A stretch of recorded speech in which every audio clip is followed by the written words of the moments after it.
Hello everyone. आज की इस वीडियो में हम बात करेंगे एक बहुत ही इम्पॉर्टेंट मानसिक बीमारी के बारे में जिसका नाम है स्किज़ोफ्रेनिया। सबसे पहले हम बात करते हैं स्किज़ोफ्रेनिया के सिम्टम्स के बारे में। तो स्किज़ोफ्रेनिया में कुछ कॉमन सिम्टम्स पाए जाते हैं जो कि है हेलुसिनेशन एंड डिल्यूजन। अगर हम बात करें डिल्यूजन की, तो जो डिल्यूज़न है वो एक सोच होती है जो कि गलत होती है, लेकिन पेशेंट को उसके ऊपर पूरा भरोसा होता है। पेशेंट के फैमिली मेंबर्स या फिर रिश्तेदार उसको समझाने का भी कोशिश करते हैं, लेकिन पेशेंट को उस सोच के ऊपर पूरा भरोसा होता है। अगर हम बात करें एक डिल्यूज़न के बारे में, तो वो है delusion of reference. Delusion of reference में पेशेंट को ऐसा वहम होता है कि लोग उसके बारे में बात कर रहे हैं, वो कहीं जा रहा है तो लोग उसको देख रहे हैं, उसकी तरफ देख के इशारे कर रहे हैं, उसको देख के हंस रहे हैं। ऐसे पेशेंट को वहम आने लगते हैं। और अगर हम बात करें एक दूसरा डिल्यूज़न के बारे में, वो है डिल्यूज़न ऑफ परसिक्यूशन, जिसके अंदर पेशेंट को डर लगने लगता है। उसको लगता है कि लोग उसके पीछे पड़े हैं, उसके अगेंस्ट प्लानिंग एंड प्लॉटिंग कर रहे हैं, कुछ प्लान्स बना रहे हैं, उसको हार्म करना चाहते हैं। इवन पेशेंट को लगता है कि उसके जो फैमिली मेम्बर्स हैं वो भी उसके अगेंस्ट हैं, वो भी उसको हार्म कर सकते हैं। उसके खाने में कुछ मिला दिया गया है, वो खाना खाने से मना कर देता है। उसको लगता है कि उसके खाने में कोई पॉइज़न या कुछ और नींद की गोलियाँ मिला दी गई हैं। अगर हम हैलुसिनेशन की बात करें, तो कुछ कॉमन टाइप के हैलुसिनेशंस होते हैं, जैसे कि ऑडिटरी हैलुसिनेशन। इसमें जो पेशेंट होता है उसको कुछ आवाज़ें आती हैं, वो मेल या फीमेल किसी की भी हो सकती है। कभी-कभी पेशेंट को एक इंसान की आवाज़ आ सकती है, कभी 2 या 3 या फिर ज़्यादा लोगों की भी आवाज़ें आ सकती हैं। जो आवाज़ें हैं कभी-कभी पेशेंट से डायरेक्टली बात करती हैं, पेशेंट को अब्यूज़ करती है, थ्रेट करती है, धमकियाँ देती है कि हम तुम्हें हार्म कर देंगे या तुम्हारी फैमिली को हार्म कर देंगे, जिसकी वजह से पेशेंट बहुत ज़्यादा डर जाता है और ये आवाज़ों से पेशेंट को बहुत ज़्यादा प्रॉब्लम होने लगती है। एंड अगर देखा जाता है कि कभी-कभी जो आवाज़ें होती हैं पेशेंट को ऑर्डर देती है, कमांड करती हैं, जैसे कि खाना खा लो, नहा लो, यहाँ मत जाओ, बैठ जाओ, लेट जाओ, इस तरह के कुछ कमांड्स देती है।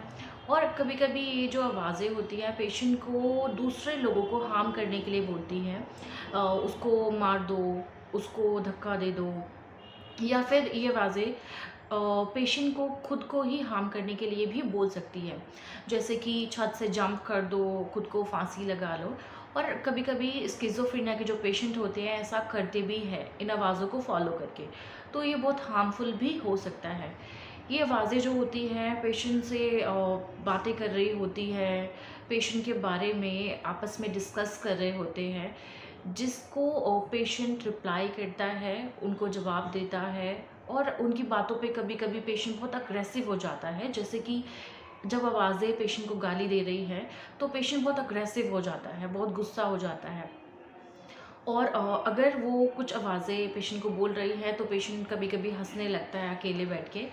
तो जो सामने वाला होता है, पेशेंट के फैमिली मेंबर्स होते हैं, वो देखते हैं कि पेशेंट अकेले बैठ के किससे बात कर रहा है और वो क्यों हँस रहा है। स्किज़ोफ्रेनिया में पेशेंट को कुछ और तरह के भी वहम होते हैं, जैसे कि थॉट इंसर्शन, जिसमें पेशेंट को लगता है कि जो उसके थॉट्स हैं वो उसके खुद के नहीं हैं, वो ऐसा सोच ही नहीं सकता। जैसे कि पेशेंट को थॉट आ सकता है कि तुम्हारा कुछ बुरा हो जाएगा, तुम्हारी डेथ हो जाएगी। तो पेशेंट को लगता है कि ये थॉट मेरा नहीं है, ये थॉट किसी ने मेरे माइंड में डाला है। थॉट ब्रॉडकास्टिंग में पेशेंट को लगता है कि जो उसके थॉट्स हैं उनको लोगों ने जान लिया है, और अभी वो टेलीविज़न पे, इंटरनेट पे, न्यूज़पेपर पे, रेडियो पे, सब जगह उसके थॉट्स को ब्रॉडकास्ट किया जा रहा है, मीन्स की दिखाया जा रहा है। ऐसा पेशेंट को वहम होता है।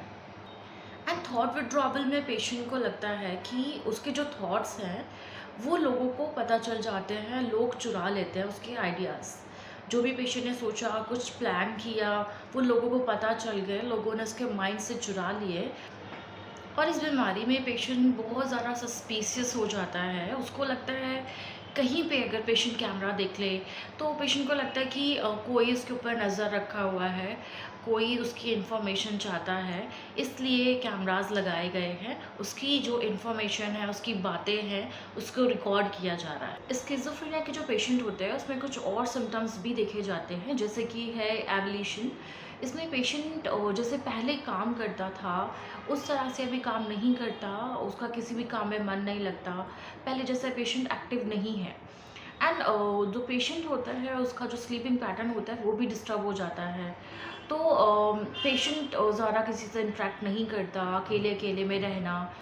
अगर पेशेंट में लगातार 1 महीने तक ये सभी लक्षण हैं, तब हम पेशेंट को डायग्नोस कर सकते हैं स्किज़ोफ्रेनिया के साथ। अक्सर हम देखते हैं इस बीमारी में लोग ओझा तांत्रिक, मौलवी ये सब के चक्कर में पड़े रहते हैं और जो बीमारी होती है उसके लक्षण और ज़्यादा बढ़ जाते हैं, जिसके बाद पेशेंट को हॉस्पिटल लेके आया जाता है। जिसके लिए बहुत ज़रूरी है पेशेंट के लक्षणों को, उसकी बीमारी को पहचानना, समझना और एक सही टाइम पर पेशेंट को इलाज शुरू करवाना।